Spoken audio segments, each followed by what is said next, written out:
देखिए, बिहार चुनाव के नतीजे आ गए हैं। एनडीए को प्रचंड बहुमत मिला है, लेकिन बिहार के मेगा पॉलिटिकल शो में तेजस्वी यादव का प्रदर्शन फ्लॉप साबित हुआ। महागठबंधन ने जो दावे किए थे, बिहार की जनता ने उन पर भरोसा नहीं किया। ऐसे में साथी दलों का रिकॉर्ड तो खराब रहा ही, आरजेडी ने भी अपने प्रदर्शन का सबसे खराब दौर देखा। अब सवाल उठ रहा है कि तेजस्वी का अब आगे क्या होगा, वो आगे क्या करेंगे और आरजेडी का क्या होगा।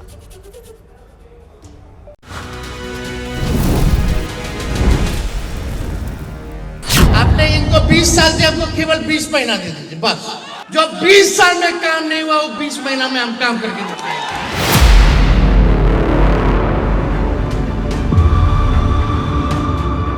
हम कलम बांट रहे हैं, वो बंदूक बांट रहे हैं।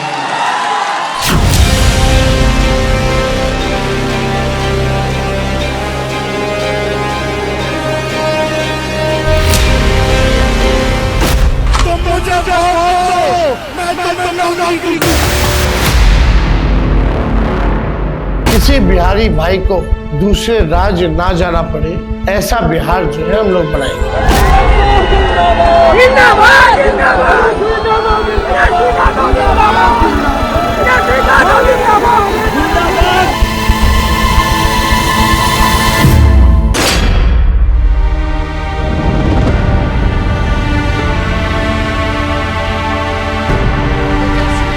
ये सारी कोशिशें, कवायतें, वादे, दावे धरे के धरे रह गए।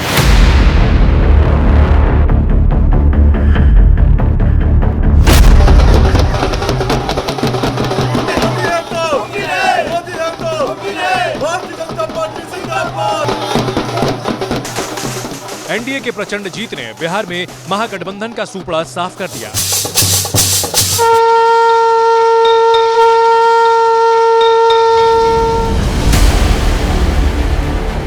दो लड़कों की जोड़ी को फ्लॉप कर दिया। बिहार ने बता दिया, दिखा दिया, जता दिया, तेजस्वी के वादों और दावों से ज्यादा नीतीश के सुशासन पर आज भी लोगों को यकीन है, भरोसा है। इसी भरोसे की बदौलत बिहार में एक बार फिर एनडीए की सरकार बनने जा रही है और तेजस्वी फिर विपक्ष में बैठने जा रहे हैं। बिहार की महान भूमि पर फिर कभी जंगल राज की वापसी नहीं होने वाली। तेजस्वी के नेतृत्व में आरजेडी 3 चुनाव लड़ चुकी है, 2015, 2020 और 2025। साल 2015 में आरजेडी और नीतीश कुमार साथ थे। इस गठबंधन को जीत मिली। आरजेडी 80 सीट के साथ सबसे बड़ी पार्टी बनकर उभरी। 2020 में आरजेडी ने कांग्रेस के साथ मिलकर चुनाव लड़ा और नीतीश बीजेपी के साथ आ गए। इस चुनाव में भी आरजेडी 75 सीट जीतकर सबसे बड़ी पार्टी बनकर उभरी। लेकिन 2025 का चुनाव तेजस्वी के नेतृत्व में आरजेडी के लिए 2010 की तरह रहा। 2010 में भी आरजेडी को महज 22 सीट पर ही जीत मिली थी और अब महज 3 सीट ज्यादा यानी 25। मतलब आरजेडी को 2020 की तुलना में इस बार 50 सीट का नुकसान हुआ है, जो एक बड़ा आंकड़ा है। ऐसे में सवाल उठता है, क्या तेजस्वी यादव वो मुकाम हासिल कर पाएंगे जो लालू यादव को 90 के दशक में मिला था? इससे भी जरूरी और अहम सवाल, आखिर तेजस्वी यादव कहां चूक गए और अब आरजेडी का क्या होगा? एक बात तेजस्वी क्या किया जाता है, तेजस्वी की उम्र कच्ची है लेकिन जुबान पक्की है। सीट बंटवारे से लेकर सीएम फेस के नाम के ऐलान तक, इन चुनावों में महागठबंधन की शुरुआत एक जिद के साथ ही हुई है। मतगणना के दौरान एक वक्त तो ऐसा भी आया जब तेजस्वी यादव भी चुनाव में पिछड़ते हुए नजर आने लगे।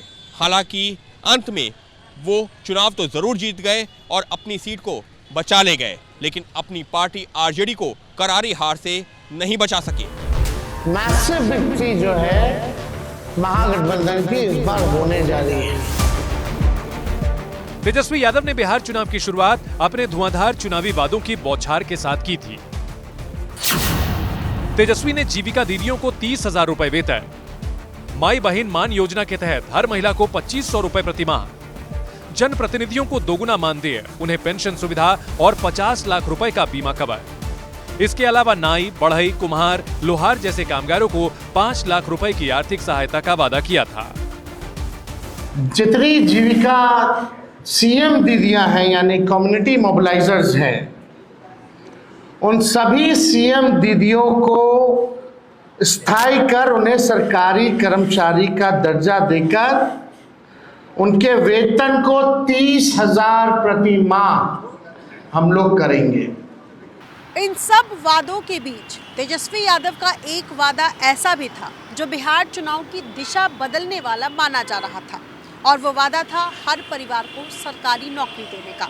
इसके लिए तेजस्वी बिहार की जनता से 20 महीने का वक्त मांग रहे थे। सरकार बनते ही 20 दिनों के अंदर अधिनियम बनाएंगे और 20 महीनों के अंदर जिस परिवार में भी सरकारी नौकरी नहीं है, तेजस्वी उस हर परिवार को एक सरकारी नौकरी दिलाने का काम करेगा।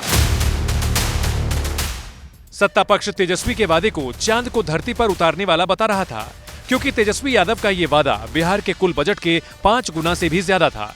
इससे भी बड़ी बात ये थी, ना तो तेजस्वी ना ही उनके सहयोगी कोई भी ये नहीं बता पा रहा था कि इस वादे को पूरा कैसे करेंगे। तेजस्वी जी आते हम हर घर में नौकरी दे देंगे। अब तक कहां गए थे तुम? अब तक कितनी नौकरी दी? ऐसे में जनता ने भी तेजस्वी के वादे को सीरियसली नहीं लिया। असर नतीजों में दिखा। देखिए, तेजस्वी नौकरी के विषय पर इस तरीके का कमिटमेंट जनता को दे दिए थे जो हर किसी को लग रहा था कि ये पॉसिबल नहीं है। हर घर से एक व्यक्ति को सरकारी नौकरी दी जाएगी, ये असंभव सी बात है। एनडीए की इस मेगा जीत की एक बड़ी वजह महिला मैजिक रहा। आधी आबादी ने एक बार फिर दिखा दिया, वो चाह ले तो सरकार बना भी सकती है, बदल भी सकती है। तेजस्वी यहीं फेल हो गए। इस चुनाव में महिलाओं ने रिकॉर्ड संख्या में वोट डाला। बिहार में 3,51,45,791 महिला वोटर हैं, जिसमें से 2,52,27,649 महिलाओं ने अपने मताधिकार का इस्तेमाल किया, मतलब 71.78%। नीतीश कुमार की शराबबंदी, साइकिल योजना, महिला आरक्षण जैसी योजनाओं का सीधा फायदा जेडीयू बीजेपी को मिला।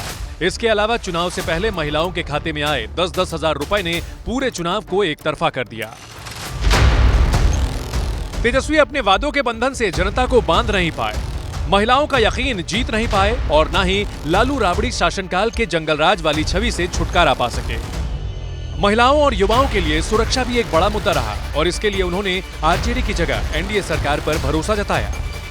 शहाबुद्दीन के बेटे उसामा को टिकट देने पर एनडीए ने जंगलराज को सबसे बड़ा मुद्दा बनाया। पीएम मोदी और बीजेपी नेताओं ने अपनी जनसभाओं में आरजेडी की पहचान कट्टा, करप्शन, कुशासन, कटुता और कुसंस्कार बताया। आरजेडी के चुनावी गानों से पीएम मोदी को जंगलराज को जिंदा करने की बूटी मिलती रही। ये बिहार में जमानत पर जो लोग हैं वो कैसे लोग हैं? उनका क्या गाना है? भैया के आबेदे सत्ता, कट्टा सटा के उठा लेब घरवा से, इन्हें जनता की सेवा नहीं करनी, इन्हें जनता को कट्टा दिखाकर लूटना है, लूटना। प्रधानमंत्री मोदी के इन हमलों की काट तेजस्वी समेत पूरा परिवार कर रहा था। तेजस्वी कट्टे की तुलना कलम से कर रहे थे। नीतीश जी ने एक और घोषणा की है कि जितने पंचायत प्रतिनिधि हैं 2.5 लाख उनको आर्म्स लाइसेंस दिया जाएगा। हम कलम बांट रहे हैं, वो बंदूक बांट रहे हैं। लेकिन इन कोशिशों के बीच आरजेडी के मंच से कई बार ऐसी तस्वीरें सामने आई जिसने तेजस्वी की कोशिशों पर पलीता लगा दिया।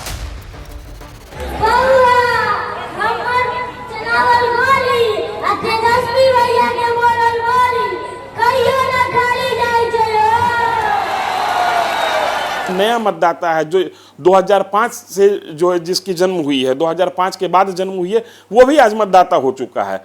उनको भी जंगल राज का एहसास करा दिया गया। वो किस तरीके से कराया कि हाल में तेजस्वी यादव के समर्थन में जो भोजपुरी गाने लॉन्च हुए, जिसमें बंदूक, कट्टा, रंगदारी, इन तमाम चीजों को प्रमोट किया गया और आरजेडी ने उन गानों को कंडेम नहीं किया।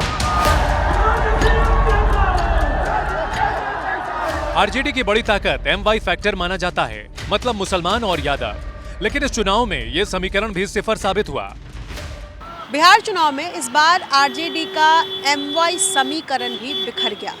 जिस 14% यादव और 18% मुस्लिम की राजनीतिक ताकत को मानकर पूरे आत्मविश्वास के साथ तेजस्वी यादव इस राजनीतिक अखाड़े में उतरे थे, इसी भरोसे में तेजस्वी ने 18 नवंबर को शपथ ग्रहण तक की घोषणा कर दी थी। 14 तारीख को रिजल्ट होगा और 18 तारीख को ओथ सेरेमनी होगा। ये निश्चित तौर पे होने जा रहा है।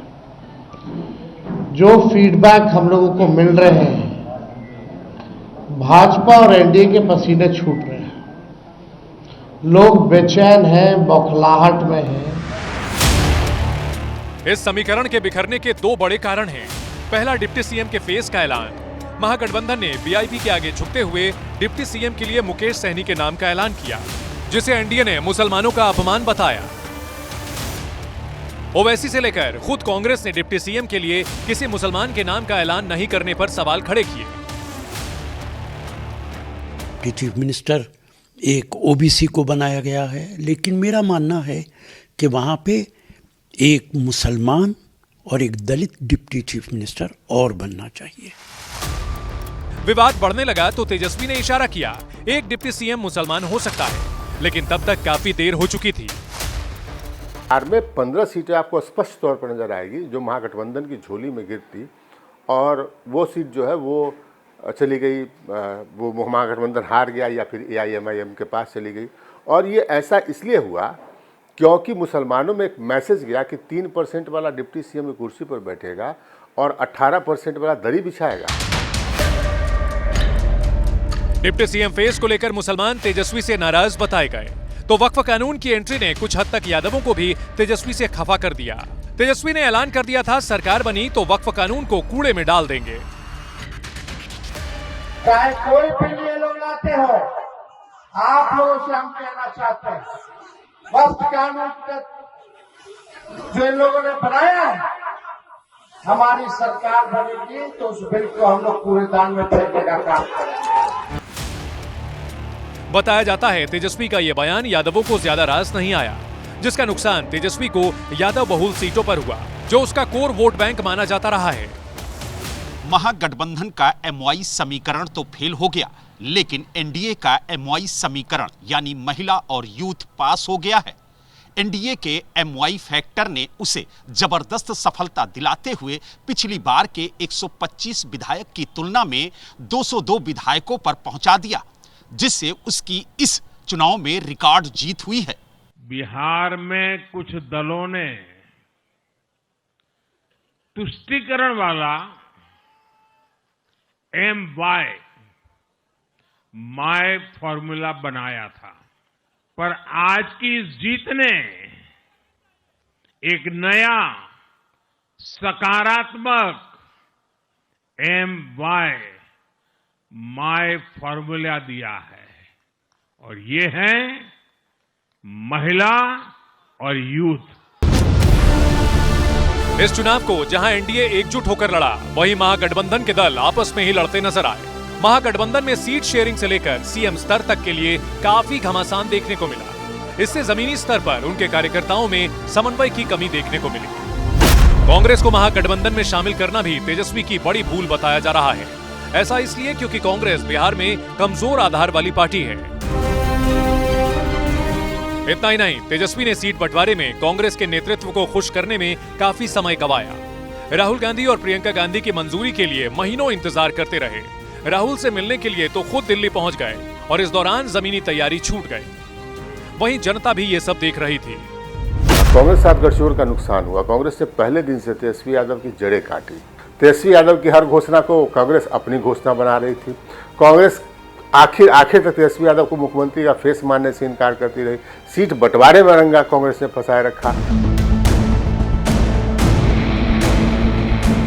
राहुल गांधी ने SIR और कथित वोट चोरी को लेकर वोटर अधिकार यात्रा निकाली, जिसमें तेजस्वी यादव भी शामिल हुए, लेकिन तेजस्वी को इसका फायदा नहीं मिला। चुनाव में जनता ने इन दोनों मुद्दों की हवा निकाल दी। ये खोखले दावों का पुलिंदा है। जिसको बनाने वाले भी जानते हैं कि हमारी सरकार तो बनने वाली है नहीं, तो दावा करने में क्या बुराई है? जिस दावे को पूरा करना ही नहीं है, जिनकी सरकार बनने वाली ही नहीं है, तो दावा करने में क्या बुराई है? ये बिहार की जनता को एक ऐसे लोक लुभावनी तस्वीर पेश करता है जिसमें न कोई रंग है न बदलाव का संकल्प है। परिवार हर इंसान की सबसे बड़ी ताकत होता है। परिवार साथ हो तो इंसान हर जंग जीतने का मादा रखता है, लेकिन परिवार में कलह हो तो कई बार इंसान जीती बाजी भी हार जाता है। बिहार चुनाव में लालू परिवार की लड़ाई भी खुलकर सामने आई। मई महीने में आरजेडी अध्यक्ष लालू प्रसाद यादव ने तेज प्रताप यादव को पार्टी से 6 साल के लिए निष्कासित कर दिया था, जिसके बाद तेज प्रताप ने अपनी नई पार्टी जनशक्ति जनता दल बना ली और अकेले ही चुनावी अखाड़े में कूद पड़े। तेज प्रताप ने महुआ सीट से हुंकार भरी थी, जहां उनका सामना आरजेडी के मुकेश रोशन से था। महुआ विधानसभा सीट वैशाली जिले में है और जातीय समीकरण के लिहाज से इसे आरजेडी के लिए काफी मजबूत सीट के तौर पर देखा जाता है। बिहार में हुए पिछले 5 विधानसभा चुनावों में 4 बार इस सीट पर आरजेडी ने जीत हासिल की थी, जबकि एक बार जेडीयू, जो कि आरजेडी के साझेदार के तौर पर चुनाव लड़ी थी, उसने इस सीट पर कब्जा जमाया था। खास बात यह रही है कि इस विधानसभा सीट पर एक बार तेज प्रताप यादव भी जीत हासिल कर चुके हैं। 2020 में आरजेडी के मुकेश कुमार रोशन इस सीट से जीते थे। 2015 में तेज प्रताप यादव ने इस सीट पर कब्जा किया था, लेकिन इस बार बाजी पलट गई। परिवार की कलह का असर चुनाव प्रचार में दिखा। मुकेश कुमार रोशन के लिए भाई के खिलाफ चुनाव प्रचार करने खुद तेजस्वी यादव महुआ पहुंचे। इस दौरान उन्होंने मंच से कहा, परिवार से बड़ी पार्टी है।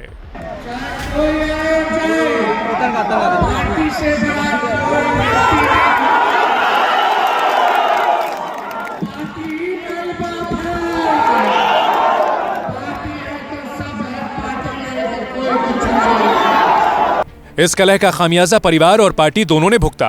तेज प्रताप का दूसरी बार महुआ से जीतने का सपना टूट गया। वो 51,938 वोट से चुनाव हार गए। आरजेडी के मुकेश कुमार रोशन को भी 44,957 वोटों से करारी शिकस्त का सामना करना पड़ा। लालू परिवार की इस लड़ाई का फायदा एलजेपीआर के संजय कुमार सिंह को हुआ, जो 44,997 वोट से महुआ सीट जीत गए। रोहिणी आचार्य ने एक्स पर पोस्ट किया, मैं राजनीति छोड़ रही हूं, अपने परिवार से नाता तोड़ रही हूं। संजय यादव और रमीज ने मुझसे यही करने को कहा था और मैं सारा दोष अपने ऊपर ले रही हूं। अब जेडीयू इस पर लालू प्रसाद यादव से जवाब मांग रही है। जिस बेटी रोहिणी ने अपने पिता की प्राण रक्षा की हो और उस बेटी के मुंह से कराह निकल रहा हो, जिस भाई के कलाई में राखी बांधी आज उस परिवार को भी अलविदा कह रही है, पार्टी को भी अलविदा कह रही है। रोहिणी आचार्य, सवाल के घेरे में लालू जी आप हैं। संजय यादव राज्यसभा सांसद हैं और तेजस्वी के रणनीतिक सलाहकार हैं। रमीज यूपी के रहने वाले हैं, तेजस्वी के पर्सनल सेक्रेटरी हैं। इससे पहले तेज प्रताप भी इशारों में संजय यादव को जयचंद बता चुके हैं और अब 174 दिन बाद रोहिणी ने उनका नाम लेकर परिवार और पार्टी से नाता तोड़ लिया। ऐसे में जानकार मान रहे हैं लालू परिवार का यह विवाद अभी और बढ़ेगा। लालू यादव के साथ सीनियर लीडर्स की जमात थी। रघुवंश प्रसाद सिंह थे, कांति सिंह थी, तस्लीमुद्दीन थे। तेजस्वी यादव ने इन सबको बदल दिया और अब वहां पर संजय यादव या रमीज जैसे जो लोग हैं वो उनकी चलती है। बाकी पार्टी के आप प्रदेश अध्यक्ष मोहनलाल मंडल वो सिर्फ कुर्सी पे बैठे हैं। उनके गृह क्षेत्र में भी उनसे पूछ के टिकट नहीं दिया गया, तो वहां भी बगावत का सिलसिला शुरू होगा। थोड़ा इंतजार कीजिए, ये बस शुरुआत है, ये आगाज है। वैसे तेजस्वी की परेशानी इतनी भर नहीं है, आने वाले दिन उनके लिए और मुश्किल होने वाले हैं। पार्टी की हार और परिवार की कलह के बीच उन्हें कानून का भी सामना करना है। तेजस्वी यादव पर भ्रष्टाचार के आरोप हैं। IRCTC मामले में उनके खिलाफ केस चलेगा। ये मामला पटना में 3 एकड़ जमीन को लेकर है। इस जमीन पर एक मॉल प्रस्तावित है। लालू यादव पर आरोप है कि उन्होंने 2006 में रेल मंत्री रहते हुए एक निजी कंपनी को होटल चलाने का कॉन्ट्रैक्ट दिया, बदले में उन्हें महंगा प्लॉट मिला। ऐसे में देखना होगा तेजस्वी इन सब से खुद को कैसे निकालते हैं और पार्टी को एक बार फिर खड़ा करते हैं।